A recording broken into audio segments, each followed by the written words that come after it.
to get this problem going, let's do what we often do and tell ourselves a little story. So we're going to imagine this character Alice, and we'll imagine that it's Alice's lifelong dream to go on safari. She'd love to go on safari and see the lions and the tigers and so on. But she's not in a well-paying job. She can look at her bank balance, she can look at her pay stubs and just see that on the basis of her usual income, she is not going to have the money to go on safari this year. That's just not something that's going to happen without some extra source of funding. So at this point in the story, it looks like Alice can know that she's not going to go on safari this year. She can look at her bank balance, she can look at her pay stubs and say, on the basis of the money that I can see that I'm going to get, I know I'm not going to be going on safari this year. But let's add one more detail to this story. Let's imagine that Alice is also a lottery player. So she buys 2 lottery tickets a year, and we'll imagine that she's going to buy at least one more lottery ticket before the end of the year. Let's just stipulate as well, just to be absolutely clear, as a matter of fact, she is going to lose the lottery. She's not going to win the lottery this year. That's just as a matter of fact true. The other important thing about lotteries, of course, is that it's highly unlikely that you're going to win the lottery. The odds are just massively, massively stacked against you. Let's assume that it's at least a 1 in a million shot that Alice is going to win either of these lotteries. So it's very, very low chance that she's going to win the lottery. But now, of course, let's ask ourselves the question, does she know that she's going to lose the lottery? Now, it is in fact true, and it's very unlikely. But does she know that she's not going to win the lottery? And here, somewhat puzzlingly, the answer seems to be, we want to say no.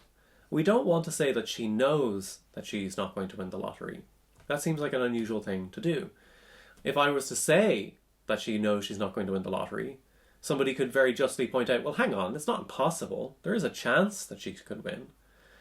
And so long as you can say there's a chance she could win, it seems very hard to claim that you know she's going to not win. It seems very hard to convince someone that you know that she's not going to win when there is a clear chance, a very small one, but a very clear chance that she will win.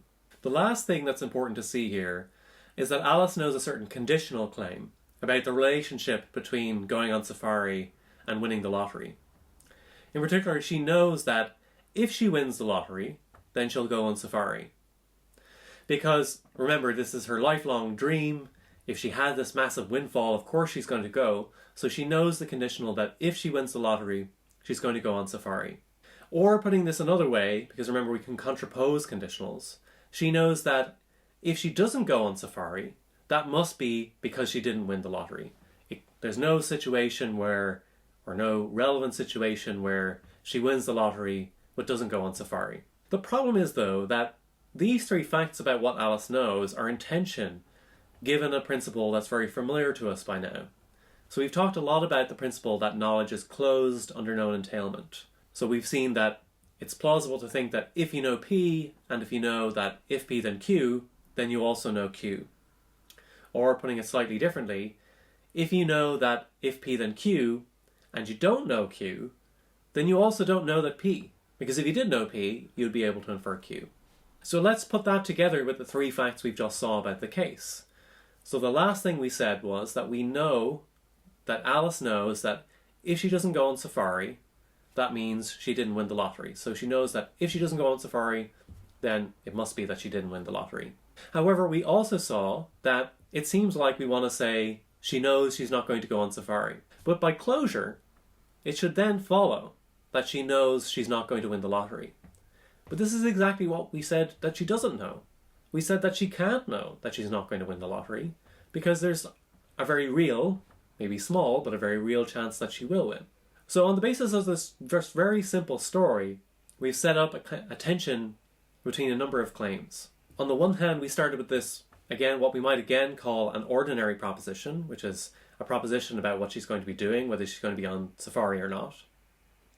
And we saw that there's a certain relationship between that and another lottery proposition. In this case, a lottery proposition literally just was about a lottery. It said that she's not going to win the lottery. And we saw that in this situation, given the closure principle, it looks like she can know that she's going to not go on safari just in case she knows she's not going to win the lottery. But the problem is that we seem to have opposite judgments about these propositions. Our judgments about the ordinary proposition seem to be very different from our judgments about the lottery proposition, but we should expect them to go together given closure. So what gives? What's going on? Why do we have these conflicting intuitions about the ordinary propositions versus the lottery propositions given closure?